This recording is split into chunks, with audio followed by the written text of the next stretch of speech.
tumanning eng katta amaldori DM Shalini oddiy kiyimdagi kambag'al bir ayolga o'xshab yirik davlat bankidan pul yechmoqchi bo'lganida bankdagi barcha xodimlar uni tilanchi deb o'ylab haqorat qilishdi. Hech kim bu oddiy ayol tuman DM xonimning onasi ekanligini tasavvur qila olmadi. Uni nafrat bilan kuzatib, hamma bu ayolning bunday katta bankka nima maqsadda kelgani haqida o'ylardi. O'sha paytda ayol sekin-asta peshtaxta tomon yurdi. Peshtaxtada Rina ismli bir qo'riqchi xotin o'tirgan edi. Keksa ayol Rinaga dedi: "Qizim, bankdan pul yechib olishim kerak. Mana bu chek."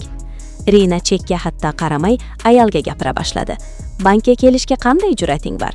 Bu bank sen kabilar uchun emas. Tilanchi bu yerga nega kelgan? Bu bank katta odamlar uchun. Bu yerda katta odamlarning hisobi bor. Senday ayolning hatto bunday bankda hisob ochishga ham qobiliyati yo'q. Bu yerdan ket. Bo'lmasa majburan haydab chiqaraman." Ayol dedi: "Qizim, avval chekni bir ko'r. Menga 5 lak naqd pul yechib olishim kerak." Buni eshitib, Rina g'azabdan bo'kirib yubordi. "Bu hazillashadigan joy emas. Nima deb o'ylayapsan? Sen aytgan narsani qabul qilaman deb. Senday ayolning buncha kuchi yo'q. Yana nima deding? 5 lak? Hayotingda buncha pulni ko'rganmisan? Tezda bu yerdan ket. Bo'lmasa turtib chiqarib yuboraman." Aynan o'sha paytda bank menejeri o'z kabinetidan bosh chiqarib so'radi: "Kim buncha shovg'in qilyapti?" Rina darhol javob berdi: "Bir tilanchi ayol janob, ketishga rozi bo'lmayapti." Bank menejeri g'azablanib tashqariga chiqdi va hech narsa so'ramasdan o'sha keksa ayolga qattiq bir shapaloq tushirdi. Shapaloq shu qadar qattiq ediki, ayolning boshi aylanib yerga yiqildi. Keyin menejer qo'riqchiga buyurdi: "Nima qilib turibsan? Uni tortib olib chiq. Qayerdan kelib qolgan bular?" Rina kuch bilan ayolni bankdan itarib chiqarib yubordi. U yerdagi barcha mijozlar va xodimlar jimjitlik bilan hamma narsani kuzatib turishdi. Hech kim bu ayol tuman DM Shalinining onasi ekanligini va butun voqea bankning CCTV kameralariga yozilayotganini bilmas edi. Uyga qaytgach, ayol yig'lab qiziga qo'ng'iroq qildi va bankda qanday xorlanganini, qanday qilib haqoratlanib tashqariga haydalganini aytib berdi. Buni eshitib, Shalinining yuragi ezilib ketdi. Bu unga olovdek ta'sir qildi. U titrab onasiga dedi: "Ona, ertaga men o'zim kelaman va sen bilan birga borib o'sha bankdan pul yechib olaman." Ertasi kuni ertalab Shalini oddiy paxta sari kiyib, onasi bilan bankka borishga tayyorlandi. Ona qiz bir-birlarini quchoqladilar. Ularning ko'zlarida yosh, g'azab va qayg'u bor edi. Shalinining onasi qizi bilan faxrlanardi. U qancha qiyinchiliklar bilan qizini katta qilgan, o'qitgan va bugun buncha yuqori martabaga olib chiqqan edi. Ertalab soat 11 da ona qiz bank tashqarisiga yetib kelishdi. Bank hali ochilmagan edi. Ochilish vaqti ertalab 10 bo'lsa-da hali ochilmagan edi. Shalini xotirjamlik bilan eshik yoniga o'tirib kutishdi. Birozdan so'ng bank ochilgach, ular ichkariga kirishdi. Kiyimlari shu qadar oddiy ediki, u yerdagi mijozlar va xodimlar ularni oddiy qishloq ayollari deb o'ylab, noto'g'ri baho berishdi. Hech kim bu Shalini tuman deyim ekanligini tasavvur qila olmadi. Ular sekin-asta peshtaxta tomon yurishdi. U yerda o'sha Rina o'tirgan edi. Shalini muloyimlik bilan dedi: "Madam, biz pul yechib olishimiz kerak.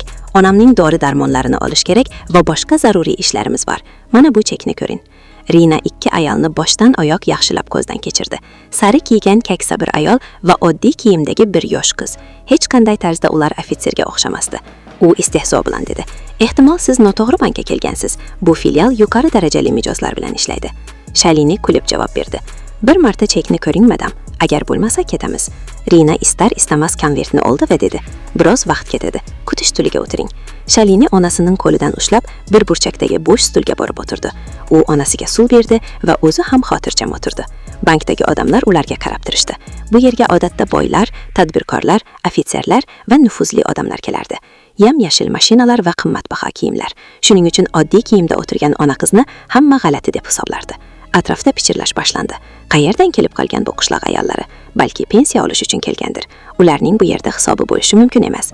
Shalini hamma narsani eshitib turardi, ammo sokin edi. Uning onasi biroz noqulay his qildi, ammo qizining sabr-toqatini ko'rib, o'zini bosdi. Birozdan so'ng Shalini Rinaga dedi: "Agar bandsiz, iltimos bizni menejer bilan ko'rishuvni tashkillashtiring. Mening shoshilinch ishim bor." Rina norozi bo'lib telefonni ko'tardi va menejer kabinetiga qo'ng'iroq qildi. "Janob, bir ayol siz bilan ko'rishmoqchi. Yuboraymi?" Menejer ishlayotgan holda bir ko'z tashladi. Oddiy kiyimda bir yosh qiz onasi bilan o'tiribdi. Hech ofitserga o'xshamaydi.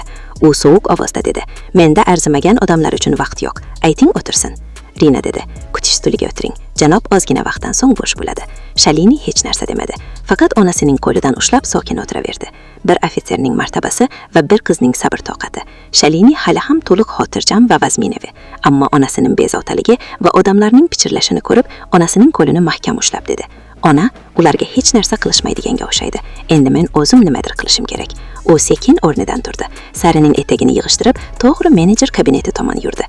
Menejer shisha orqasidan ularni kuzatib turgan edi. Qo'rqib ketdi.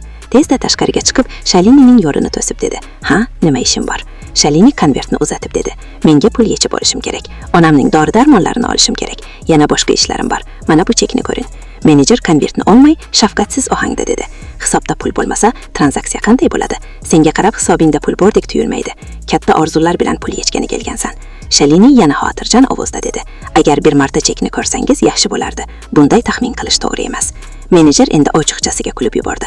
"Birodar, mening shuncha tajribam borki, yuziga qarab bilaman, kimning nari bor. Har kuni senday odamlar keladi. Hisobingda hech narsa yo'q. Ko'pchilikni qara, hamma senga qarayapti. Muhit buzilyapti. Hozir ketsang yaxshi bo'ladi." Shalinining yuzi hali ham sokin edi, ammo ko'zlarida boshqacha bir chaqnoq bor edi.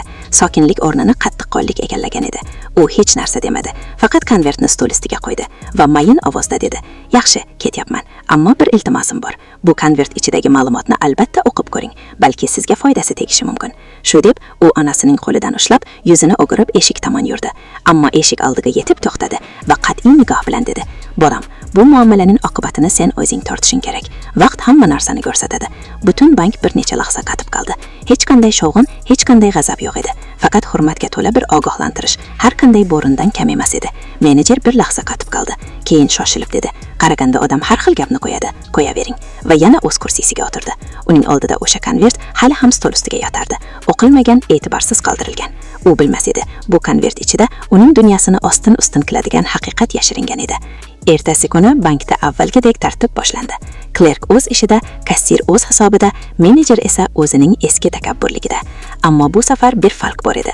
O'sha keksa ayol, bir kun oldin har qanday xorlikdan o'tib ketgan ayol yana o'sha bankka girdi. Ammo bu safar u yolg'iz emas edi. U bilan birga kostyum kiygan, yaltiroq portfeli bo'lgan o'tkir bir ofitser bor edi. Ularning kirishi bilan butun bankning nigohi ularga qaratildi. Ayol hech kimga qaramay, to'g'ri menejer kabineti tomon yurdi. Menejer avval uni tanimadi, ammo u yaqinlashgan sari uning yuzi aniqlandi. Bu o'sha ayol. Uning faylini kecha qaytarib yuborgan. Sari kiygani uchun kulgan. "Biz sen kabi mijozni xohlamaymiz" deb haydab yuborgan ayol. Endi menejerning yuziga qo'rquv tushdi. Qo'rqib o'zi kabinetdan tashqariga chiqdi. Ayolning yuzida o'ziga ishonch va hurmat nuri porlab turardi. U to'xtamadi. To'g'ri menejerning oldiga borib, o'tkir ovozda dedi. "Menejer sahib, men kecha aytgan edim-ku, muomalangning oqibatini o'zing tortasan.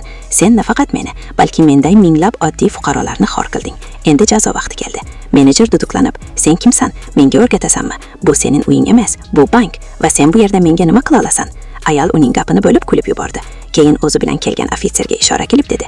"Bu mening huquqiy maslahatchim. Men esa Shalini, bu tumanning ma'muri, DM va bu bankning 8% aksiyadorman. Va bu mening onam. Sen juda yomon muomala qilgan ayol." Bir lahzada butun bank jim bo'lib qoldi. Barcha xodimlar, mijozlar va eshik oldida turgan qo'riqchi hayratda qolishdi.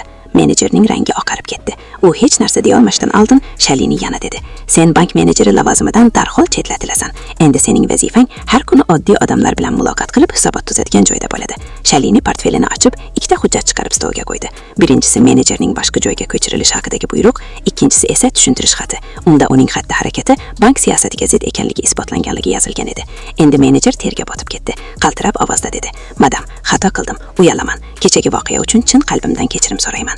Shalinining ko'zlari hali ham qat'iy edi, ammo ovozida o'sha ofitserga xos adolat tuyg'usi bor edi. U dedi: "Nima uchun kechirim so'rayapsan? Faqat mening xorligim uchunmi yoki bu yerga keladigan oddiy odamlar uchunmi? Ularning kiyimiga qarab baho berasan. Hech qachon bank qonunlarini o'qib ko'rganmisan? Unda aniq yozilgan. Har bir mijoz teng, boy yoki kambag'al degan narsa yo'q va kim kamsitish qilsa, unga qarshi chora ko'riladi."